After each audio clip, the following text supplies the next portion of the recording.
হ্যাঁ, আমরা আজকে দেখব যে কিভাবে আমাদের NetEase রাউটারের ওয়াইফাই পাসওয়ার্ড পরিবর্তন করতে হয়। তো এই জন্য আমাদেরকে প্রথমে গুগল প্লে স্টোরে যেতে হবে। গুগল প্লে স্টোরে গিয়ে আমরা এনি রাউটার অ্যাডমিন ওয়াইফাই যেটা আছে এটা আমরা সার্চ করে এটা ইনস্টল করব। আপনারা দেখতে পাচ্ছেন যে এটা আমাদের ইনস্টল হচ্ছে। তো ইনস্টল হওয়ার জন্য আমাদেরকে কিছুক্ষণ সময় অপেক্ষা করতে হবে। দেখতে পাচ্ছেন আমাদের ইনস্টল শুরু হয়ে গেছে। তো এটা ইনস্টল হওয়ার পরে আমাদের যে ডিভাইস আছে মোবাইল ডিভাইস এটার আইকনে আসবে NetEase রাউটার বা NetEase এনি রাউটার অ্যাডমিন যে সফটওয়্যারটা আছে এটা আপনার মোবাইলে শো করবে। তারপরে পরবর্তীতে আমরা কি করতে হবে আমি আপনাদেরকে বলছি। অলরেডি এটা আমাদের মোবাইল আইকনে চলে আসছে।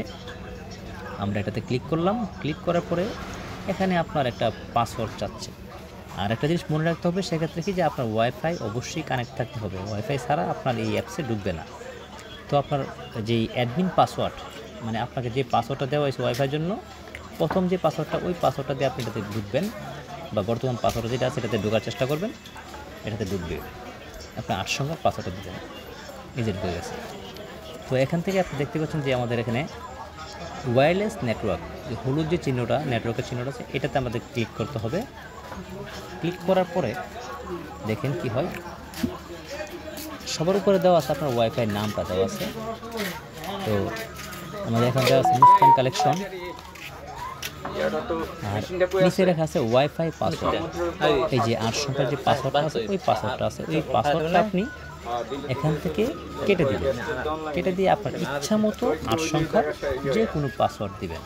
8টা সংখ্যা লেটার যা ইচ্ছা আপনার দিবেন, কিন্তু সেটা অবশ্যই আপনাকে মনে রাখতে হবে কি দিয়েছেন, কারণ না হলে এটা আপনার ভুলে গেলে পাসওয়ার্ড সেট হবে না। এবার ওকেতে ক্লিক করতে হবে। ওকেতে ক্লিক করলে কিন্তু আমাদের কাঙ্ক্ষিত মোবাইল থেকে এটা ডিসকানেক্ট হয়ে যাবে। ওয়াইফাই ডিসকানেক্ট হয়ে গেলে আমাদেরকে যে পাসওয়ার্ডটা এখানে দেওয়া হয়েছে ওই পাসওয়ার্ড দিয়ে আমরা ওয়াইফাই কানেক্ট করব, তাহলে আমাদের ওয়াইফাই পাসওয়ার্ড পরিবর্তন হয়ে যাবে।